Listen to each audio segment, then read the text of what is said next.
Olá! Bom, vamos gravar o nosso vídeo 18, que é o nosso vídeo da semana sobre esse livro aqui ainda, Como Observar Morais e Costumes.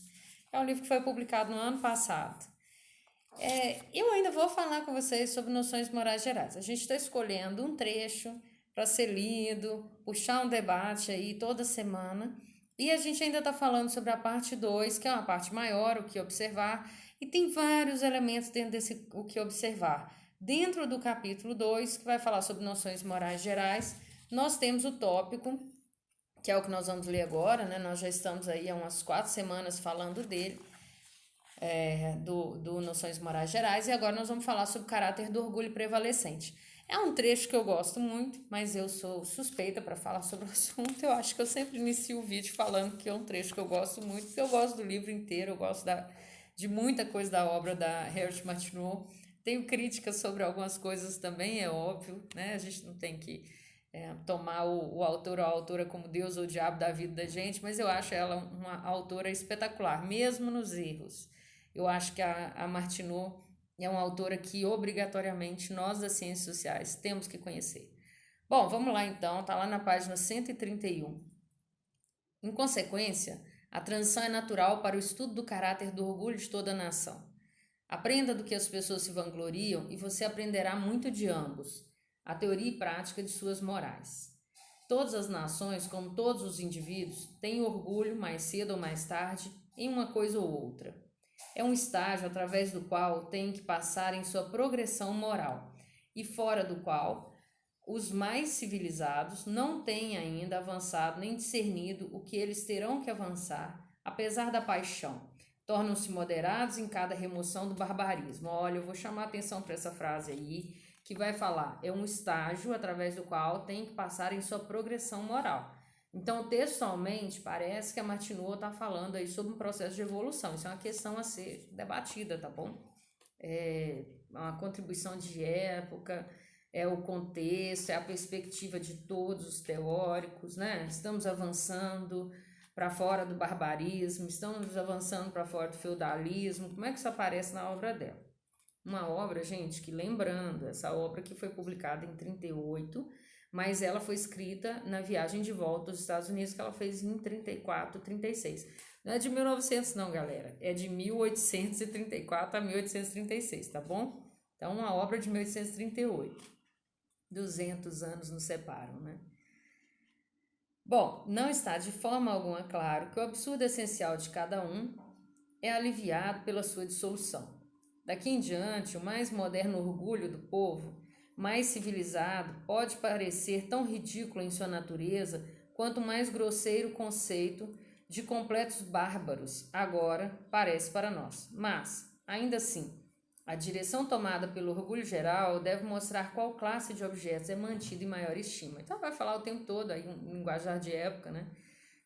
O que é isso do qual esse povo se orgulha? Como é que você identifica morais aí? Como é que você entende comportamento social a partir dessa manifestação da maior estima com relação a símbolos, mas também a coisas? Os chineses não têm dúvida de que todos os outros países são criados para o benefício dos seus. Eles chamam os seus de, entre aspas, o Império Central, fecha aspas. Como certos filósofos uma vez chamaram nossa Terra o centro ao redor do qual todo o restante estava a girar. Eles o chamam o Império Celestial, do qual seu governante é o Sol. Entre aspas, eles professam a regulação dos bárbaros pelo desgoverno como bestas e não como súditos nativos, fecha aspas. Aqui nós temos o extremo do orgulho nacional, que deve envolver diversas qualidades morais. Todas as más, que são as consequências da ignorância, subserviência ao despotismo doméstico e desprezo pela raça humana, e as boas, que são a consequência do isolamento nacional, a animada indústria, a complacência social, a tranquilidade e a ordem. O orgulho árabe sustenta uma semelhança com o chinês, mas é um tanto refinado e espiritualizado. Os árabes acreditam que a terra, entre aspas, espalha-se como uma cama, fecha aspas, e sustenta-se por um gigantesco anjo, entre parênteses.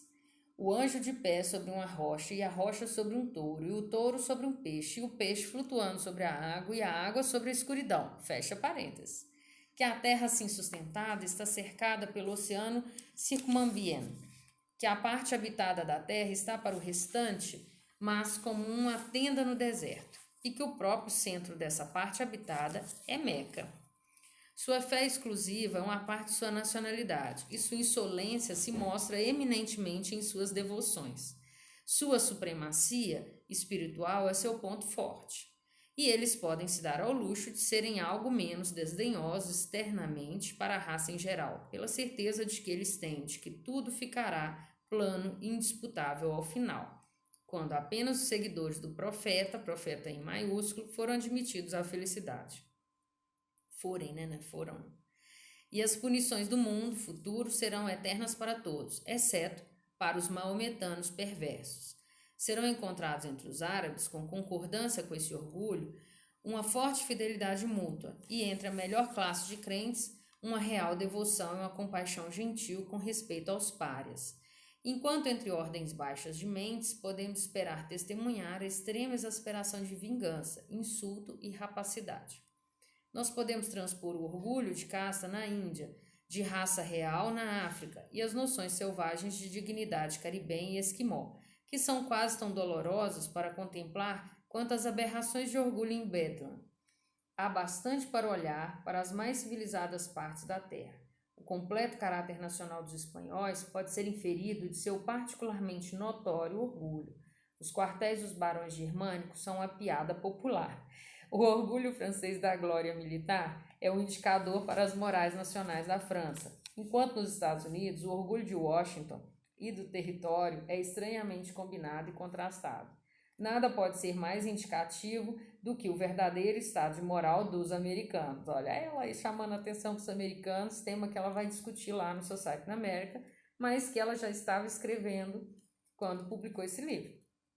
Eles, aliás, já tinha publicado, porque ela publica primeiro o Society na América e depois o How to Observe Mores and Manners.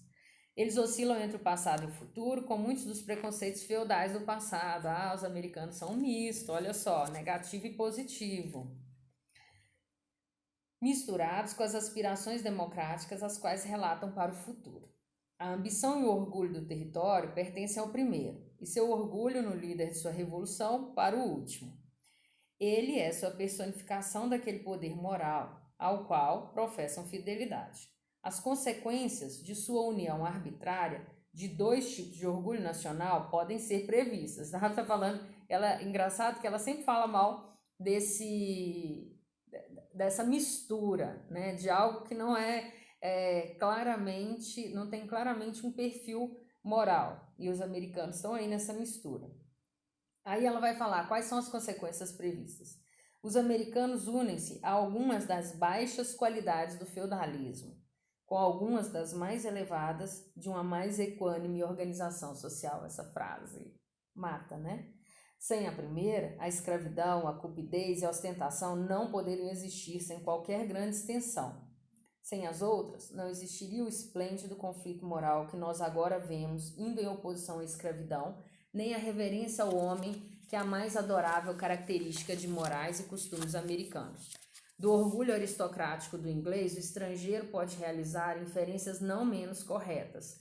Se for descoberto que dificilmente existe um guarda-caça ou um comerciante entre nós que não é enrijecido com preconceito e oposição, que burburinhos podem contar quais homens nobres pagam e quais não pagam suas contas de comerciantes, que pessoas que nunca viram o senhor possam fornecer todas as informações sobre a genealogia e casamentos mistos de famílias nobres, que toda classe está emulando os costumes do que está acima, e que princípios democráticos são mantidos principalmente nos distritos de manufatura ou, se em regiões rurais, entre os arrendatários de proprietários de política liberal. A condição moral de tais povos reside, por assim dizer, mapeada sob o olho do observador. Eles devem ser ordenadamente e eminentemente industriosos, muito liberais em suas concessões para governantes e mecanicamente opressivos para as classes mais baixas dos governados, nacionalmente complacentes enquanto desejosos de autorrespeito individual, reverencialmente inclinados para com a minoria elevada e desdenhosamente dispostos para com a maioria humilde de sua raça. Sua devoção generosa sendo vantajosamente misturada, porém com a reverência selecionada e uma gentil proteção de espírito com o bruto desprezo. Essas, para o olho de um observador, são as qualidades envolvidas no orgulho inglês. Sobre esse material moral, difundido em todo lugar, deveria o viajante observar e refletir. Bom, né, galera? Bom, no próximo vídeo, que nós já estamos batendo aqui a casa dos 10 minutos, nós vamos continuar falando ainda sobre esse tópico. Espero vocês, viu? Deixem os comentários e façam suas críticas a esse trecho, confrontações com outros autores. Não lembra Tocqueville para vocês, hein? Vamos lá, até mais, tchau!